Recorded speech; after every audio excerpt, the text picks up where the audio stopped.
Hey YouTube, today we're going to talk about Colt 1911s, and we're going to talk about some of the changes that Colt's done through the years with the 1911 design, and what direction I think they've gone and what my opinion is on them.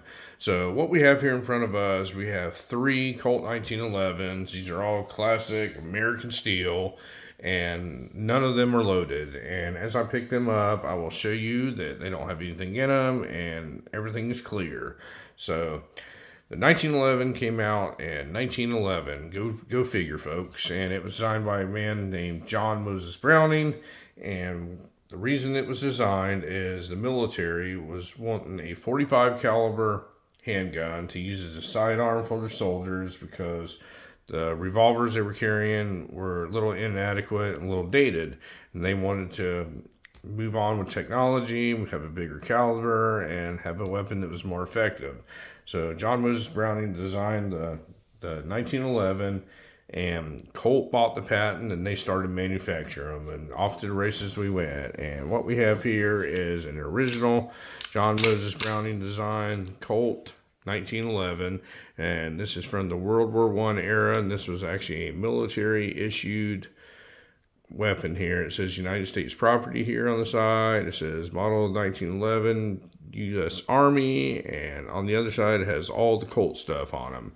So this was an actual military gun. This was an original 1911.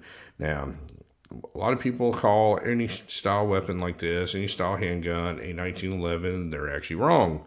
This is the only 1911, folks. This is the original one, and this is called the M1911. And we'll go over the reason why the newer ones are not really 1911s, but until then, we'll show you some of the features of this. So this thing features an actual grip safety. So when you grab onto this has to be the press for the weapon to go off. This is a single action only gun, so it will not fire without cocking the hammer. So the way to carry this thing is cock the hammer, and it has a thumb safety here. So as you draw this out of your holster, the first thing you do is release the thumb safety, and you are ready to go, folks. You're ready to fire.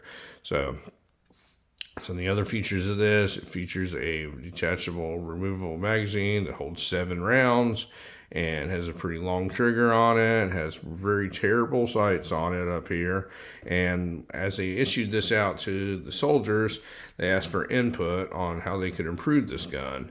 And the soldier said you could lower this ejection port down so the shells will eject a little bit better. If you notice, it comes down just to the line on the slide. They said the biggest complaint they had was this little tang here on the grip safety. If you grip really high up on this, this hammer can come back and bite you. It can hit your hand. It's called hammer bite on it. One of the other complaints they had was putting their fingers inside this trigger guard right here. They wanted this kind of contoured down and had more room inside this trigger guard in case they were wearing gloves or something like that. And the other main complaint was on the back of this mainspring housing, there's no texturing and it's just flat. And they made a suggestion that they could put some kind of texturing or make this curved out a little bit. So Colt listened to them, and in 1924 they made some revisions to the famous 1911, and they came out with what they called the A1. Now, this is not an actual military issued A1 from the late 20s or into World War II, folks. This is a Colt Series 70, and we'll go over what Series 70 means here in a second. But the revisions that they made in 1924 is they added an arched mainspring housing and put some texturing on them. So as you can see, it's arched out a little bit. The biggest difference that they made is this tang on this grip safety here. This tang is extended out quite a bit as compared to the original. And when you pull this down, there is no way that can hit your hand, folks. And on the ejection port, if you'll notice, it goes a little bit below the little line here on the slide. So they lowered that down so it would eject shells a little bit better. Now, the next difference they did was they scalloped this frame out so your fingers could more contour into the trigger guard without getting in the way of the frame, and they've shortened the trigger, so they put a shorter trigger on it. So that's the main changes that they did from the A1 to the original 1911, and that remained. This is actually what they call a government model. This is a plain Jane 1911 that was meant for the public to purchase. This is not a military gun or anything like that. And the Colt government model remained unchanged up until 1970. And then in 1970, they came out with this little bad boy here. This is called the Mark IV Series 70, and this one was made in 1978. And the gun was exactly the same that it had been since 1924, except for they added a different barrel bushing on the end here. So this barrel bushing has these little fingers that look like this, and it just grips onto the end of the barrel when it goes into the locked position. Keeps the barrel from moving at all and increases accuracy on the gun. And that's why the Series 70 is actually called the Series 70. A lot of people think it's because the firing pin block in it, and it is not, because they've never had firing pin blocks all the way back from the original design up until now. The only reason that this is called a Series 70, the only change they made was this bushing design on the end. So that's how the Series 70 came to exist. If you look at this gun, it just says the government model on the side. It's got a real pretty finish to them, as all Colts did in this time era in the mid-70s. And on this side, it just says Colt Mark IV Series 70 government model 45 caliber. But that's the changes they made when they did the A1. Now, in the mix of all this, like around the 60s or 70s, they came out with the Gold Cup National Match, and I have one of those right here. I'll show you that it's not loaded either. And this is when people started getting into competition shooting, folks, and they wanted to use the 1911 style gun. And this is the original quote-unquote custom 1911. And this shares all the same features at the government model that I just showed you. As a matter of fact, this one was made in 1976, and this one was made in 1978. So they're almost the same age. Now, some of the changes they made to make this more shootable for a competition shooter is we can start at the top, and it has serrations that go all the way across the top of the slide, and that cuts down on the glare. It has Ellison adjustable sights for windage and elevation. It has a lot better sight picture than any of these guns do. Has a lot taller front sight post on it. Still shares the Series 70 barrel bushing for the accuracy. But when you flip this over here, the ejection port's lowered down quite a bit, and it's flared here for ease of shell ejection on the back. If you look, the serrations on the slide go diagonal as compared to the government models that just go straight up and down, more like a GI. On the mainspring housing, they went back to the flat mainspring housing because a lot of people did not take well to the arch mainspring housing, and arch mainspring housings and flat mainspring housings on 1911 style pistols are kind of like finger grooves on the Glock frames. There's people that have arguments online and argue which one's better. Neither one of them's better, folks. It's a personal preference thing. And me personally, I like the flat mainspring housing, but that's just me. That doesn't mean that's the way to go.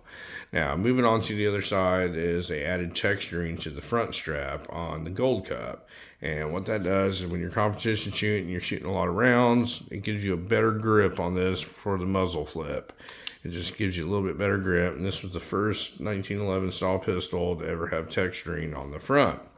So moving on, they retained the scalloping on the frame for the trigger guard, but they added a little bit larger trigger again, and they made it a more adjustable competition style trigger. So these guns were all hand fitted together by really skilled gunsmiths. Each part was hand picked and fitted to it, and it just says Gold Cup National Match on the side, and this is more of a competition gun. So very cool gun, very, very smooth operating gun. It's got a little bit better trigger in it than all the rest of them. They don't make bad 1911 triggers, but this one's got a superb trigger in it. But just a really cool gun. So moving on down the road, 1983, Colt took these regular government models and they created what they call the Series 80. The Series 80 government model still looked exactly like this thing, and there's no difference.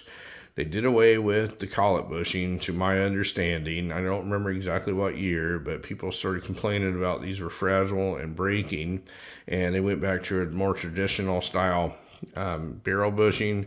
But what they did add, they add a firing pin block system, which complicated the fire control group, and it made the trigger a little less desirable, in my opinion. And I'm not a fan of adding parts to a gun. More moving parts you have, more stuff there is to go wrong, more friction can happen, and it's not going to perform as well, in my opinion. And it's harder to modify it and all that stuff. So I'm not a real big fan of the Series 80. That's why I do not own one. But they added all that stuff onto it, and that became the Series 80. Well, they got a lot of backlash from that. It's basically Colt giving in to the government, like Smith & Wesson did when they started adding the locks on the frames to their guns. And they got a lot of backlash. And then in like the mid-2000s, they re-released the Series 70, and it said the same roll marks on the side. And basically all they did was remove the firing pin block from them and call them a Series 70. It did not have the collet bushing on the end, but everything else pretty much was the same as this. The short trigger, the no firing pin block, wood stocks on them and everything, and the straight up and down GI style serrations on them. But Colt's always been one of them companies that they're in the gimmicks, folks, and I'm not a gimmick guy.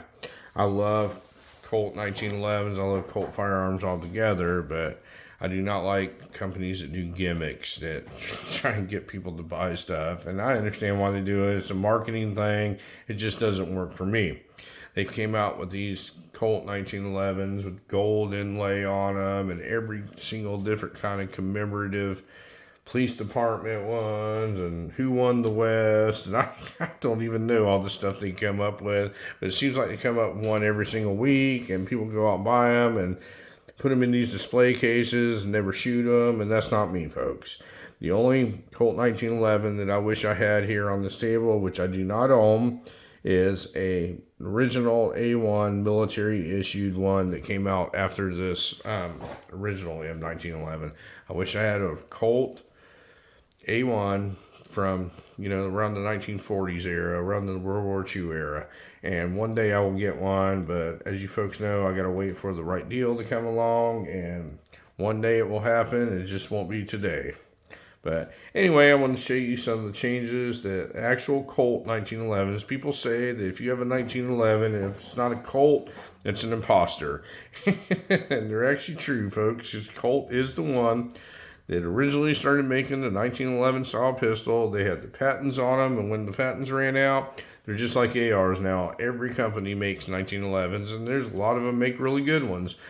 I think the later model Colts have really gone downhill in their quality for when things like these two were made here on the bottom, but that's just my opinion. I don't think they make them as well as they used to, and maybe they'll turn that around. CZ now owns Colt, and CZ is the maker of Dan Wesson 1911s, and I think those things are fantastic. So maybe they can make the Colt ones up to par. But if you buy one of these older ones, you're really getting a high quality 1911, and you should have no worries. But anyway, folks, I think I've gone on long enough about these Colt 1911s. I wanted to show you one from like every era and every change that they made. And I figured these three were really good examples to do. Thank you very much for watching my video today. And you folks have a great day.